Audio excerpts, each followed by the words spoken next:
Arti lahan, kesalahan dalam membaca. Sebagai muslim, kita memang sudah diharuskan untuk membaca Al-Quran dengan cara baik dan benar ya, sebagaimana perintah Allah yang terkandung dalam Quran surah Al-Muzammil itu. Sekarang lahan itu apa? Lahan itu secara bahasa adalah al-mail wal inhiraf 'anil shawab. Itu menyimpang dari jalan yang benar. Itu namanya lahan. Jadi, lahan dalam membaca Al-Quran adalah kekeliruan dalam membaca ayat-ayat Al-Quran. Baik itu mengurangi hak dan mustahak huruf atau berlebihan kepadanya. Kadang suatu lahan dapat mengubah makna Al-Quran. Dan kadang juga lahan tidak merubah makna. Namun, baik merubah makna ataupun enggak merubah makna, keduanya harus kita hindari. Macam-macam lahan. Kesalahan membaca atau disebut lahan itu terbagi menjadi dua jenis. Yang pertama disebut lahan jali. Lahan jali itu kesalahan yang berat atau tampak dalam membaca Al-Quran dari segi harokat maupun huruf, baik mengakibatkan berubahnya makna maupun tidak. Jali itu artinya jelas. Jali adalah jelas, lahan kesalahan. Artinya lahan jali adalah kesalahan yang jelas atau kesalahan yang berat. Karena kesalahan ini, lahan jali itu dapat dideteksi oleh orang yang bukan ahli Quran, meskipun mereka bukan ahli Quran, ya. Jadi kalau ustadz maupun yang bukan ustadz itu bisa tahu bahwa ini kesalahan yang berat atau kesalahan yang jelas. Seperti apa contohnya? Seperti kesalahan dalam membaca harokat. Contoh, ada lafaz an-na'amta, teman-teman baca an-na'amti, ada orang baca an-na'amti. Ini jelas kesalahannya, karena orang sudah tahu bahwa harokatnya harusnya fathah, kok dibaca kasroh. Nah, contoh lagi, ini kesalahan lahan, ya lahan jali, huruf hijaiyahnya yang ada dalam Al-Quran disebut tidak tepat, atau baca hurufnya itu menyimpang dari huruf yang aslinya. Contohnya, alhamdulillah dibaca pakai ha, jadi alhamdulillah.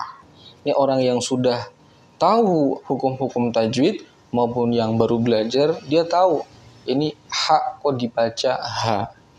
Kemudian kesalahan membaca atau lahan dalam menambah huruf, ya, dalam ayat ditambah hurufnya. Contoh, wa amtarna alaihim matara, ya, kemudian dibaca wa amtarna alaihim matara, ya. To-nya ada harokat fathah, kemudian ditambah alif setelah huruf to, ditambah alif menambah huruf. Contoh selanjutnya ada kesalahan dengan mengubah harokat. Harokatnya tidak sesuai dengan yang tertera di ayat. Contoh, bara'atum minallahi wa rasulihi, ya, wa rasulih. Ini bacanya bara'atum minallahi wa rasuluh. Nah, ini jelas kesalahannya mengubah harokat. Kemudian selanjutnya ada kesalahan dalam waqaf dan ibtida ayat. Jadi waqafnya di mana, ibtidanya dari mana. Ini merubah makna semua, sehingga disebut waqaf yang salah atau waqaf yang akbah.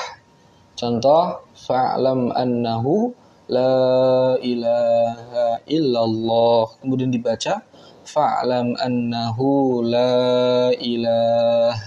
Nah, ini bisa berubah makna. Jadi fa'lam annahu la ilaha illallah, ketahuilah bahwa sesungguhnya tiada Tuhan selain Allah. Nah, kalau kita wakaf di la ilaha, maka artinya ketahuilah sesungguhnya tidak ada Tuhan.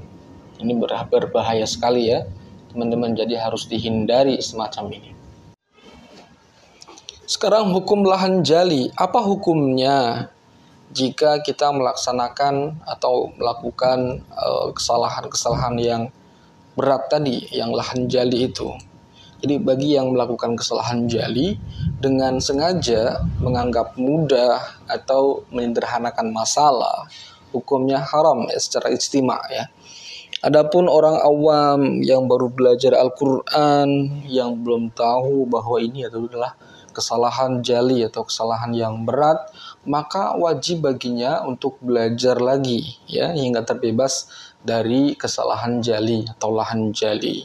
Orang yang tidak sanggup belajar atau masih dalam tahap pembelajaran di mana dalam bacaannya terdapat begitu banyak lahan jali, maka harus berusaha semaksimal mungkin untuk meminimalisir atau memperbaiki bacaan-bacaan yang termasuk rukunnya sholat. Seperti suratul Fatihah ini wajib dan tidak menjadi imam sholat. Sadar diri untuk tidak menjadi imam sholat karena bacaannya masih jauh dari kata terhindar dari lahan jali.